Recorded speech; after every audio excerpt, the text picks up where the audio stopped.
Hello प्रधान जी, नमस्कार। आंगनवाड़ी बहन, आपको भी नमस्कार। आप तो जानते ही हैं कि इस समय पोषण माह चल रहा है। ये वर्ष 2018 से प्रतिवर्ष माह सितंबर में 1 सितंबर से 30 सितंबर तक मनाया जाता है। अच्छा, प्रश्न ये है कि ये पोषण माह की आवश्यकता क्यों है? पता है, हमारा देश कुपोषण के मामले में वर्ष 2018 में बहुत ही बुरी स्थिति में था, और जिसके कारण ये निर्णय लेना पड़ा कि हमें पोषण के बारे में विशेष रूप से कार्रवाई करने की ज़रूरत है, और इसमें आपके सहयोग के बिना ग्राम पंचायत के स्तर पे कुछ भी नहीं हो सकता। अच्छा, ये बताएं कि कोई मुखिया, किसी घर का मुखिया जिसके घर में कोई बच्चा कुपोषित हो, कोई सदस्य कुपोषित हो, क्या उसके लिए गर्व की बात है? नहीं ना। ये आपके लिए यहाँ पर भी वैसे ही फिट बैठता है। आपकी ग्राम पंचायत में यदि कोई बच्चा कुपोषित है, पोषण से वंचित है, स्वास्थ्य की सुविधा से वंचित है, तो निश्चित रूप से ये एक कलंक का विषय है। और मैं जानता हूँ कि आपने अभी अभी एक बड़ा समर जीता है, प्रधान बन के आए हैं, और आप ज़रूर चाहेंगे कि आपके माथे पे ऐसे मुखिया होने का कलंक ना रहे कि जिसके गांव में बच्चे कुपोषण से प्रभावित हैं, परेशान हैं। तो इस संबंध में जिलाधिकारी महोदया ने एक निर्णय लिया। उन्होंने कहा कि हम ऐसे ग्राम प्रधानों को पुरस्कृत करेंगे, ऐसी आंगनबाड़ी बहनों को पुरस्कृत करेंगे, मतलब कि एक ऐसी ग्राम पंचायत को पुरस्कृत करना चाहती हैं जो पूरी तरीके से कुपोषण मुक्त हो। अब ऐसा किस प्रकार से होगा? हमें प्रत्येक विकास खंड की 3-3 ग्राम पंचायतों को इसमें पुरस्कृत करना है। तो निश्चित रूप से ये आसान काम नहीं है। कोई भी हमारे जनपद की सबसे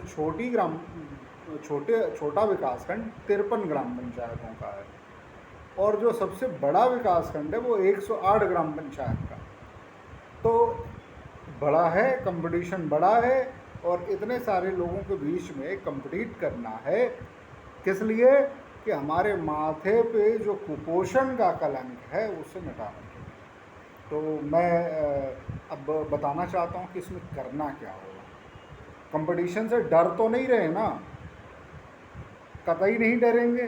अरे, जो प्रधानी का चुनाव लड़ने में नहीं डरा, वो प्रधानी जैसे कठिन चुनाव को जीता है, मुझे नहीं लग रहा वो किसी कंपटीशन, किसी प्रतियोगिता से डरेगा। डट के सामने आइए और इस प्रतियोगिता में प्रथम स्थान पाइए। मैं इन्हीं शुभकामनाओं के साथ आगे मैं आपसे बात करूंगा कि ये क्या करना है, इसमें होना क्या है।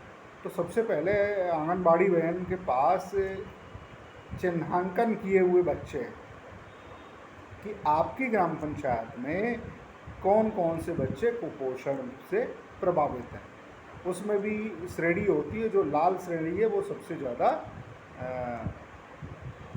खतरनाक स्थिति में बच्चा काफ़ी इसमें डल होता है, उसके जीवित रहने के, उसके सर्वाइवल के चांसेस बहुत कम रहते हैं। तो ऐसे बच्चे चिन्हित हैं जिनके यहाँ जो सबसे ज़्यादा मुश्किल में हैं बच्चे, ऐसे बच्चों का संदर्भन किया जाता, मतलब उनको हॉस्पिटल भेजने की व्यवस्था है।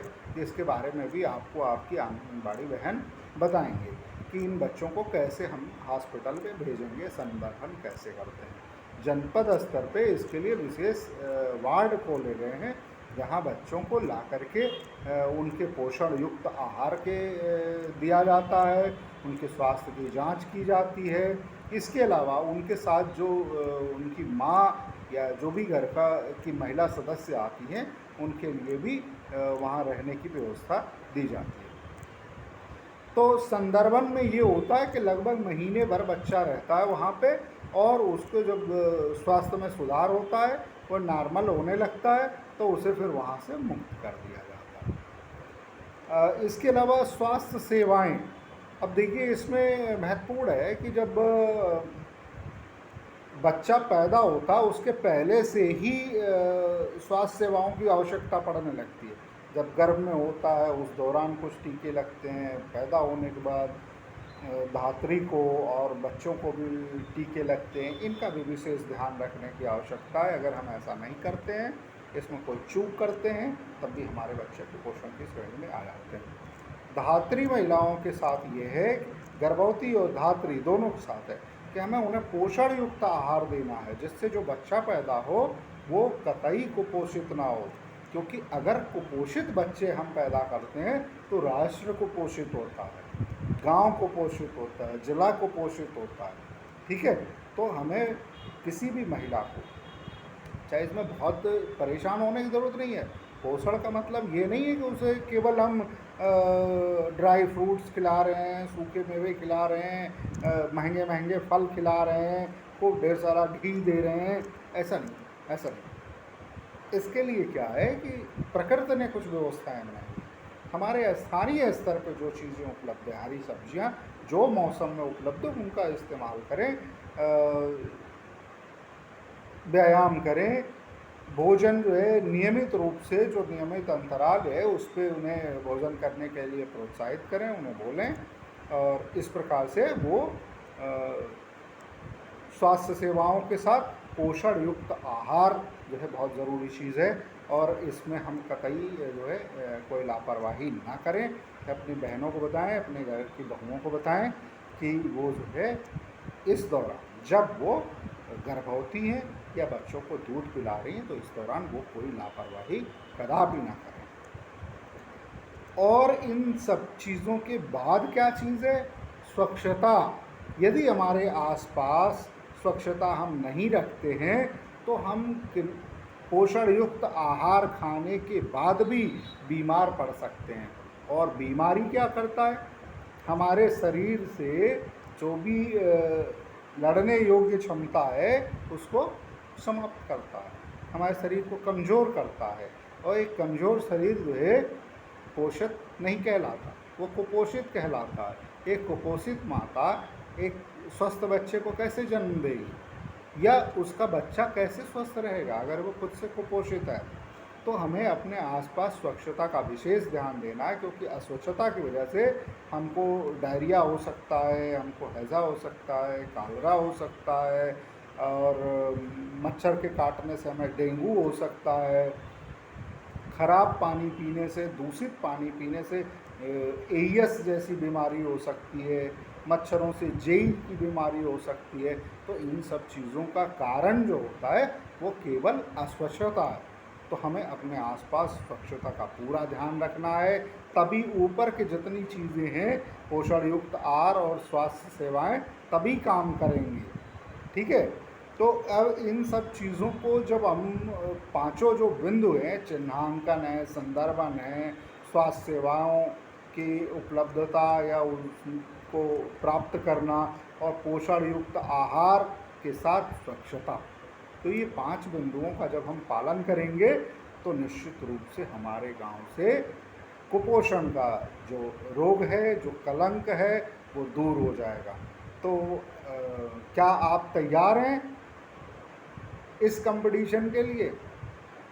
निश्चित रूप से आप तैयार होंगे, और मेरी ढेर सारी शुभकामनाएं हैं आपको कि आप इस कंपटीशन में भाग लें, लोगों को प्रेरित करें, अपने गांव वालों को समझाएं कि कुपोषण कितनी भयंकर चीज़ है, कितना मुश्किल है, और ये एक कलंक है किसी भी मुखिया के लिए, चाहे वो गांव का मुखिया हो या घर का मुखिया हो।